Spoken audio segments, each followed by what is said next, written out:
ሰላም ጤና ይስጥልኝ የክንፋን መረጃ ቤተሰቦቻችን የተመረጡና ወቅታዊ ዜናዎችን ይዘንላችሁ ቀርበናል። በመጀመሪያም አርዕስተ ዜናዎቹን እናሰማችኋለን። ህዝባዊ ወያኔ ሓርነት ትግራይ ክፍፍልን ያባብሳሉ እንዲሁም የጠላቶቻችንን አጀንዳ ይፈጽማሉ ሲል በከሰሳቸው መገናኛ ብዙሃን ላይ ምንም አይነት ትዕግስት እንደማይኖረው አስታወቀ። የኢትዮጵያ ብሔራዊ ባንክ የገንዘብ ፖሊሲ ኮሚቴ ከሰሞኑ ባከናወነው አራተኛው ስብሰባው ላይ የኢትዮጵያ የዋጋ ግሽበት በተከታታይ እየቀነሰ ቢመጣም ከሚጠበቀው የነጠላ አሃዝ አኳያ ግሽበቱ አሁንም ቢሆን ከፍ ያለ መሆኑን ተገለጸ። አዲሱ ስርዓተ ትምህርት ታላቁ የኢትዮጵያ ህዳሴ ግድብን አጠቃላይ ሁኔታ የተመለከቱ በርካታ ምዕራፎችንና ንዑስ ምዕራፎችን ማካተቱ የትምህርት ሚኒስቴር አስታወቀ። እነዚህንና ሌሎች ዝርዝር ዜናዎችን ይዘንላችሁ መተናል። አብራችሁን ቆዩ። በየጊዜው መረጃዎቻችን እንዲደርሷችሁ ቻናላችንን ሰብስክራይብ በማድረግ የደውል ምልክቷን ይጫኑ። ግብጽ የግድቡን ጉዳይ ወደ ዓለም አቀፍ የፍትህ ፍርድ ቤት ወስዳለሁ ማለቷን ኢትዮጵያ አጣጣለች። የግብጽ የውጭ ጉዳይ ሚኒስትር ባድር አብደላቲ በተባበሩት መንግስታት ጠቅላላ ጉባኤ ላይ ባደረጉት ንግግር ኢትዮጵያ በታላቁ ህዳሴ ግድብ ምክንያት በታችኛው ተፋሰስ የሚኖሩ የሚሊዮኖች ህይወት አደጋ ላይ ጥላለች ብለው በመክሰስ አገራቸው ጉዳዩን ወደ ዓለም አቀፉ የፍትህ ፍርድ ቤት እንደምትወስድ ተናገሩ። በተባበሩት መንግስታት የኢትዮጵያ ምክትል ቋሚ ተወካይ ዮሴፍ ካሳይ ለግብጹ የውጭ ጉዳይ ሚኒስትሩ በሰጡት ምላሽ ግብጽ ስለ ታላቁ ህዳሴ ግድብ ያደረገችው ንግግር መሰረት አልባና አሳሳች ነው ሲሉ አጣጥለውታል። ግብጽ ስለ ታላቁ የህዳሴ ግድብ ተአማኒ ያልሆኑ ክሶችን በተደጋጋሚ ወደ ተባበሩት መንግስታት የጸጥታው ፍርድ ቤት አቅርባለች ሲሉም አክለዋል። የግብጽ የውጭ ጉዳይ ሚኒስትር ኢትዮጵያ በአባይ ላይ ተናጠል እርምጃ ወስዳ ግድብ በመገንባት በሚሊዮኖች የሚቆጠሩ የግብጽና የሱዳን ህዝቦችን ህይወት አደጋ ላይ ጥላለች ብለዋል። የተባበሩት መንግስታት 80ኛ ጠቅላላ ጉባኤ በተካሄደበት ወቅት የሁለቱ ሀገራት ተወካዮች ጠንካራ ቃላትን ተለዋውጠዋል። ግብጽ ኢትዮጵያ በአፍሪካ ቀንድና በምስራቅ ናይል ተፋሰስ አፍራሽ የተናጠል ፖሊሲ እየተከተለች ነው ስትል ከሳለች። የህዳሴ ግድቡ ግንባታ መጠናቀቅ ለታችኛው ተፋሰስ ሀገራት አደጋ የደቀነ ነው ሲሉ የውጭ ጉዳይ ሚኒስትሩ ተናግረዋል። በተባበሩት መንግስታት ድርጅት የኢትዮጵያ ምክትል ቋሚ ተወካይ ዮሴፍ ካሳይ በበኩላቸው ኢትዮጵያ ግድቡን በተመለከተ በተደጋጋሚ ዓለም አቀፍ ህግና መርህ መሰረት በማድረግ ምላሽ መስጠቷን አስታውሰዋል። አምባሳደር ዮሴፍ የኢትዮጵያ ዘላቂ የትብብር ፖሊሲና የግብጽ አዋኪነት ያላቸው ልዩነት ግልጽ ነው ሲሉም አክለዋል። ኢትዮጵያ በአባይ ወንዝ ላይ ያላት አቋም ዓለም አቀፍ ህግጋትንና በእኩልነት ተጠቃሚነት ላይ የተመሰረተ እንደሆነም ገልጸዋል። የግብጽ የውጭ ጉዳይ ሚኒስትር በበኩላቸው ኢትዮጵያ ዓለም አቀፍ ህግን መጣስ መርጣለች፣ በተናጠል ፖሊሲዋ የአፍሪካ ቀንድና የምስራቅ ናይል ተፋሰስን እያወከች ነው ብለዋል። ግድቡ በተመረቀበት ዕለት ግብጽ ለተባበሩት መንግስታት የጸጥታ ምክር ቤት ባስገባችው ይፋዊ ደብዳቤ ላይ ግድቡን ህገወጥ የተናጠል እርምጃ የተወሰደበት በማለት ገልጻለች። በደብዳቤው ላይ ግብጽ ለዓመታት ጉዳዩን በዲፕሎማሲያዊና እንደ ተባበሩት መንግስታት ድርጅት ባሉ ዓለም አቀፍ ተቋማት አማካኝነት ለመያዝ መሞከሯንም ጠቅሳለች። ግብጽ ለዓመታት ትዕግስት ያሳየችው ደካማ ስለሆነች ሳይሆን በአባይ ተፋሰስ ሀገራት መካከል በሚኖር ትብብር ስለምታምን ነው በሚል በደብዳቤው ተመላክቷል። አምባሳደር ዮሴፍ ለግብጽ የውጭ ጉዳይ ሚኒስትር በሰጡት ምላሽ ግብጽ ከቅኝ ግዛት ስምምነት የተወረሰ ታሪካዊ መብት አለኝ በሚል የተፋሰሱ ሀገራትን አግልላለች ብለዋል።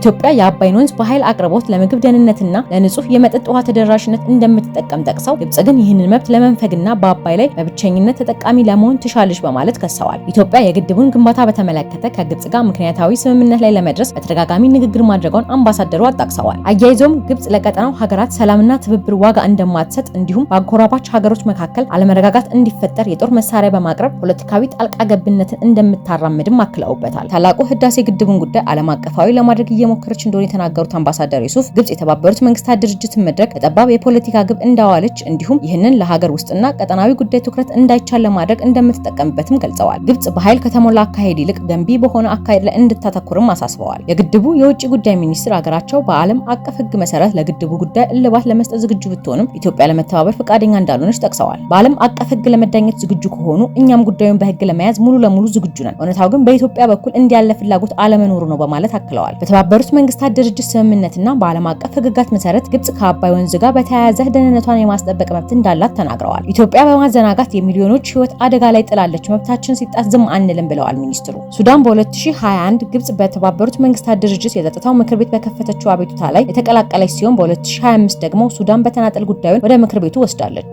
ከዚህ ቀደምም እንደ አውሮፓውያን አቆጣጠር በ2020 ግብጽ የታላቁ ህዳሴን ግድብን ጉዳይ ወደ ተባበሩት መንግስታት የጸጥታው ምክር ቤት መውሰዷ ይታወቃል። በ2021 በግብጽና በሱዳን የጋራ ጥያቄ ምክር ቤቱ በግድቡ ዙሪያ ውይይት አድርጓል። ኢትዮጵያ እየወሰደች ያለው የተናጠል እርምጃ ለቀጠናው መረጋጋት አደጋ ነው ሲሉ ሀገራቱን ከሰዋል። በጸጥታው ምክር ቤት ውይይት ሶስቱ ሀገራት የሶስትዮሽ ተቀባይነት ያለው አሳሪ ስምምነት ላይ እንዲደርሱ ምክረ ሀሳብ ቢያስቀምጡ ሀገራቱ ለዓመታት ያደረጓቸው ውይይቶች ውጤታማ አልሆኑም።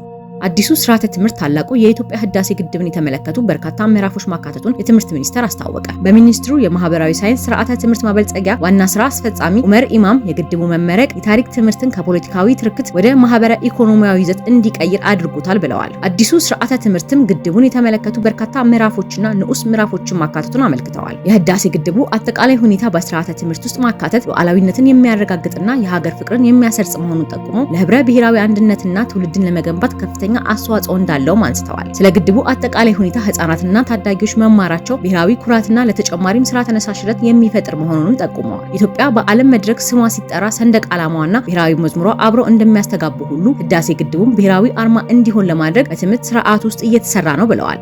ህወሓት ክፍፍል የሚያባብሱ ባላቸው ሚዲያዎች ላይ እርምጃ ለመውሰድ ቃል ገባ። ጋዜጠኞች የፕሬስ ነጻነት አደጋ ላይ ነው ሲሉ አስጠነቀቁ። ህዝባዊ ወያኔ ሓርነት ትግራይ ክፍፍሉን ያባብሳሉ እንዲሁም የጠላቶችን አጀንዳ ይፈጽማሉ ሲል በከሰሳቸው መገናኛ ብዙሃን ላይ ምንም አይነት ትዕግስት እንደማይኖረው አስታወቀ። ይህ የድርጅቱ አቋም በክልሉ በሚገኙ ጋዜጠኞችና ሚዲያ ባለቤቶች ላይ ትልቅ ስጋት ፈጥሯል። ይህ ማስታወቂያ የተላለፈው ባለፈው ሳምንት የህወሓት ጽህፈት ቤት ኃላፊ ፈትለወርቅ ገብረእግዚአብሔር በመቀሌ ከተማ ከጋዜጠኞች ጋር በተደረገ ስብሰባ ላይ ነው። ወይዘሮ ፈትለወርቅ ማስረጃ ያላቀረቡላቸውና ስማቸውን ያልጠቀሱ ሚዲያዎች ለአመጽ እየቀሰቀሱና የካሃዲ ቡድኖች ልሳን ሆነው እያገለገሉ ነው ሲሉ ከሰዋል። ኃላፊዋ ፓርቲውም ሆነ ሰራዊቱ ይህንን እርምጃ ለመውሰድ ተስማምቷል ሲሉም ተናግረዋል። የትግራይ ሚዲያዎች በፖለቲካ ውስጣዊ አለመግባባት ውስጥ ገብተዋል ያሉት ወይዘሮ ፈትለወርቅ ምሁራን፣ ፖለቲከኞችና የሚዲያ ባለሙያዎች በአጠቃላይ ልሂቃንን አንድነት በማዳከም ወንጅለዋል። አንዳንዶቹ የትግራይ ተወላጆች ናቸው ብለን ማሰብ ያስቸግረናል ሲሉም ጠቅሰዋል። ከአሁን በኋላ ምንም አይነት ትዕግስት የለንም፣ ወስነናል በማለት አስጠንቅቀዋል። የግል ሚዲያ መሪዎች ይህ ንግግር በፕሬስ ነጻነት ላይ የተሰነዘረ ጥቃት ነው ሲሉ ገልጸዋል። የቲቢኤስ ዋና አዘጋጅ የሆነው አቤል ጉሽ ምንም አይነት ታጋሽነት አይኖርም የሚለው አገላለጽ በፕሬስ ነጻነት ላይ የተሰነዘረ ከፍተኛ ጥቃትን ያመላክታል። ይህም ጋዜጠኝነትን ለመገደብና ከራሳቸው ሚዲያ ውጪ ያሉ ሁሉንም የመገናኛ ብዙሃንን ዝም ለማሰኘት ያላቸው ቁርጠኝነትን የሚያሳይ ነው ብለዋል። በተጨማሪም በጣቢያቸው የሚሰሩ ጋዜጠኞች እያየለ የመጣ ፍርሃት፣ ማስፈራራትና የህዝብ ዝግጅቶችን መዘገብ የመከልከል ችግር እየገጠማቸው መሆኑንም አክለዋል። የላዛ ትግረኛ ሚዲያ የሚዲያ ዳይሬክተር የሆኑት በረከት መኮንን የተነገረው ንግግር የገለልተኛ ጋዜጠኞችን ስራ የበለጠ እንደሚያወሳስበው በመግለጽ ተመሳሳይ ስጋታቸውንም ጠቁመዋል። በእንደዚህ አይነት ሁኔታ ውስጥ ገለልተኛ ዘገባ ማቅረብ እጅግ በጣም አስፈላጊ ይሆናል። ፕሬስ የፖለቲካ መስመሮችን ማስተጋባት ሳይሆን ህዝብን ነው ማሳወቅ ያለበት ብለዋል። ላዛ ከዚህ ንግግር በኋላ መደበኛ ሳንሱር ባይገጥመውም ጋዜጠኞች በኦንላይን በተደጋጋሚ ኢላማ እንደተደረጉ በረከት ተናግረዋል። አንድነት የሚገኘው ገለልተኛ ሚዲያዎችን ዝም በማሰኘት ሳይሆን በውይይት በግልጽና በመተማመን ነው ብለዋል። በትግራይ ክልል የፕሬስ ነጻነትን በተመለከተ ስጋቶች ሲነሱ የአሁኑ የመጀመሪያው አይደለም። በህወሓት ስር በሚተዳደረውና በመቀሌ በሚገኘው ድምፀ ወያኔ ቴሌቪዥን ጣቢያ ውስጥ በርካታ ጋዜጠኞች በጅምላ ስራቸውን መልቀቃቸው አዲስ ስታንዳርድ በአውሮፓውያኑ መጋቢት ወር 2023 ዓ.ም ዘግቧል። ከስራ የለቀቁበት ምክንያት ከኤዲቶሪያል ነጻነት ጋር በተያያዘ የተጣሉ ገደቦች፣ ከፓርቲው ጋር የወገነ የዜና ክፍሉ አመራር መኖርና የፓርቲ ባለስልጣናት በፈለጉት ጊዜ ፕሮግራሞችን ከስርጭት እንዲወገዱ በማድረግ ላይ ከቀረቡ ቅሬታዎች ጋር የተያያዘ ነበር። በጋዜጠኞቹ የግል ማህበራዊ ሚዲያዎች አጠቃቀማቸው ላይም ሳይቀር ገደቦች መጣላቸውንም ተጠቅሰዋል። ከቅርብ ቀናት ወዲህ በመላ ሀገሪቱ የተከሰተው የነዳጅ እጥረት የዜጎችን የዕለት ተዕለት እንቅስቃሴ በከፍተኛ ሁኔታ አናግቷል። ከከተሞች እስከ ገጠራማ አካባቢዎች በነዳጅ ማደያዎች የሚታዩት ረጃጅም የተሽከርካሪ ሰልፎች የችግሩን ጥልቀት ምስክር ናቸው። ትራንስፖርት ቆሟል፣ የንግድ እንቅስቃሴ ተስተጓጉሏል፣ የኑሮ ውድነቱም ከምን ጊዜውም በላይ ሰማይ ነክቷል። ይህ የህዝብ ስቃይ በርትቶ በቀጠለበት በዚህ ወቅት ጠቅላይ ሚኒስትር አብይ አህመድ ነገ ዋና ዋና የነዳጅ ዲፖ ባለቤቶች ጋር አስቸኳይ ስብሰባ እንደጠሩ ዚህ ሀበሻ ምንጮች ገልጸዋል ሲል ዘግቧል። ስብሰባው የችግሩን ምንጭ ለማድረቅ ያለመ እንደሆነ ቢነገርም ከጀርባው ግን በዲፖ ባለቤቶች ላይ የሚሰሙ ከባድ ወቀሳዎችም አሉ። የነገው ስብሰባ መንግስት የነዳጅ ስርጭት ስርዓቱን ለማስተካከል የተወሰደ ጠንካራ እርምጃ አካል ነው። ይህ እርምጃ የመጣው ከህዝቡና ከመንግስት ምንጮች በሚነሱ ከባድ ቅሬታዎችና ክሶች መነሻነት ነው። አብዛኞቹ የነዳጅ ዲፖ ባለቤቶች በሀገሪቱ የነዳጅ ስርጭት ስርዓት ውስጥ ቁልፍ ሚና ያላቸው ቢሆንም ይህንን ኃላፊነታቸውን በአግባቡ እየተወጡ እንዳልሆነ ይነገራል። የሚሰሙትም ክሶች የሚከተሉትን ያካትታሉ። ለነዳጅ ማደያዎች የሚመደበው ነዳጅ ፍትሃዊ በሆነ መንገድ ከማከፋፈል ይልቅ ስርዓቱን በማዛባት ለጥቁር ገበያ እንዲቀርቡ ያደርጋሉ ተብለው ይወነጀላሉ። ከፍተኛ ትርፍ ለማግኘት ሲሉ ለሀገር ውስጥ ፍሩታ የቀረበውን ነዳጅ በህገወጥ መንገድ ለጎረቤት ሀገር ይሸጣሉ የሚል ከባድ ወቀሳም ይሰማል። ከሀገር ውስጥ ባንኮች ከ1 ቢሊዮን ብር በላይ ብድር ወስደው ክፍያ ሳይፈጽሙ ገንዘቡን ወደ ዱባይ፣ ኡጋንዳና ቱርክ ባሉ ሀገራት ለግል ኢንቨስትመንት እንዳዋሉትም ይነገራል። ይህም የሀገርን ኢኮኖሚ በእጅጉ የሚጎዳ ድርጊት ነው ተብሏል። በአጭሩ እነዚህ የዲፖ ባለቤቶች የችግሩ ዋነኛ ፈጣሪዎችና ዘራፊዎች ናቸው የሚሉ ድምጾች ከመንግስትና ከህዝቡ በስፋት እየተሰሙ ነው። ከቁጥሮችና ከወቀሳዎቹ ጀርባ በሚሊዮኖች የሚቆጠሩ ዜጎች ላይ የሚደርስ ዕለታዊ ስቃይ አለ። የነዳጅ እጥረቱ ያስከተለው ያስከተለው ሰንሰለታዊ ተጽዕኖ የማህበረሰቡን ማህበራዊና ኢኮኖሚያዊ ህይወት ክፉኛ ጎድቶታል። በአንዳንድ አካባቢዎች የታክሲና የህዝብ ማመላለሻ አገልግሎቶች በመቋረጣቸው ወይም ስራ በማቆማቸው ሰራተኞች ወደ ስራ ቦታቸው፣ ተማሪዎች ወደ ትምህርት ቤት ለመሄድ ተቸግረዋል። ከተሞች የሀዘን ድባብ አጥልተውባቸዋል። የትራንስፖርት ዋጋ በከፍተኛ ሁኔታ መጨመሩ በምግብና በሌሎች መሰረታዊ የፍጆታ እቃዎች ላይ የዋጋ ንረት አስከትሏል። ይህ ደግሞ ቀድሞውኑም በኑሮ ውድነት የተጎዳውን ህዝብ ኑሮ የበለጠ አክብዶታል። ፋብሪካዎች፣ የግንባታ ስራዎችና ሌሎች በነዳጅ ላይ የተመሰረቱ የንግድ ተቋማት ስራቸውን ለማቆም ተገደዋል። ገበሬዎች ምርቶቻቸውን ወደ ገበያ ማቅረብ ባለመቻላቸው ከፍተኛ ኪሳራ ተዳርገዋል። አምቡላንሶችና የጸጥታ አካላት ተሽከርካሪዎች ለስራቸው የሚያስፈልጋቸው ነዳጅ ለማግኘት ሲቸገሩ መታየቱ የዜጎች ደህንነትና ጤና አደጋ ላይ ጥሏል። ምንም እንኳን በዲፖ ባለቤቶች ላይ የሚቀርበው ወቀሳ ከባድና ትኩረት የሚሻው ቢሆንም ሀገሪቱ የነዳጅ ቀውስ መንስኤ ከዚህ የከፋ መሆኑ የኢኮኖሚ ተንታኞች ያስረዳሉ። የችግሩ ዋነኛ ስራ መሰረት ሀገሪቱ ነዳጅ ለመግዛት የሚያስፈልጋትን የውጭ ምንዛሬ በበቂ መጠን አለማግኘቷ ነው። ከጅቡቲ ወደብ ጀምሮ እስከ ሀገር ውስጥ ስርጭት ድረስ ያለው የሎጂስቲክስ ሰንሰለት ዘመናዊና ቀልጣፋ አለመሆኑ ለችግሩ መባባስ የራሱ አስተዋጽኦ ያደርጋል። መንግስት ከዚህ ቀደም ሲተገብር የነበረው የነዳጅ ድጎማ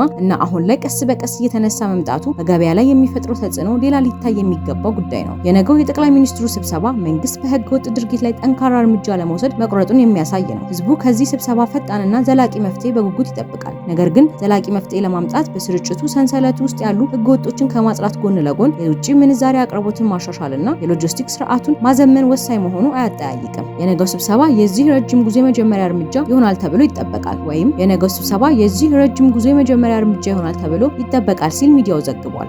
ከሚጠበቀው የነጠላ አሃዝ አኳያ የዋጋ ግሽበቱ አሁንም ከፍ ያለ መሆኑ ተገለጸ። በኢትዮጵያ የዋጋ ግሽበት በተከታታይ እየቀነሰ ቢመጣም ከሚጠበቀው የነጠላ አሃዝ አኳያ ግሽበቱ አሁንም ቢሆን ከፍ ያለ መሆኑ ተገለጸ። የኢትዮጵያ ብሔራዊ ባንክ የገንዘብ ፖሊሲ ኮሚቴ ከሰሞኑ ባከናወነው አራተኛ ስብሰባው የኢትዮጵያ የዋጋ ግሽበት የፊስካል፣ የውጭ ኢኮኖሚ፣ የገንዘብ አቅርቦትና የፋይናንስ ዘርፍ አዝማሚያዎችን፣ አጠቃላይ የኢኮኖሚ እንቅስቃሴ አመልካቾችን እንዲሁም በሀገር ውስጥ የማክሮ ኢኮኖሚ ላይ ጉልህ አንድምታ ያላቸውን ዓለም አቀፍ ሁኔታዎችንም ገምግሟል። በዚሁ መሰረት ኮሚቴው በውይይቱ ባካተታቸው አቢት ጉዳዮች የዋጋ ግሽበት በተከታታይ እየቀነሰ መምጣቱ አበረታች ቢሆንም ከሚጠበቀው የነጠላ አሃዝ አኳያ አሁንም ቢሆን ከፍ ያለ መሆኑን ገልጿል። በመሆኑም የብሔራዊ ባንክ የፖሊሲ ተመን አሁን ባለበት 15 በመቶ እንዲቆይ፣ ብሔራዊ ባንክ ለሚሰጣቸው የተቀማጭ ሂሳብ አገልግሎትና የብድር አገልግሎት የሚከፈለው የወለድ ተመኖች ባሉበት እንዲቀጥሉ፣ እንዲሁም ባንኮች በብሔራዊ ባንክ የሚያስቀምጡት የግዴታ መጠባበቂያ ምጣኔ በነበረበት እንዲቆይ ተወስኗል። በቀጣይም የገንዘብ ፖሊሲ ኮሚቴው በሚያደርጋቸው ስብሰባዎች እነዚህ ጉዳዮች ገምግመው የውሳኔ ሀሳብ የሚያቀርብ ይሆናል ተብሏል። ቀጣዩ የኮሚቴው ስብሰባ ታህሳስ ወር 2018 እንዲሆን ተወስኗል።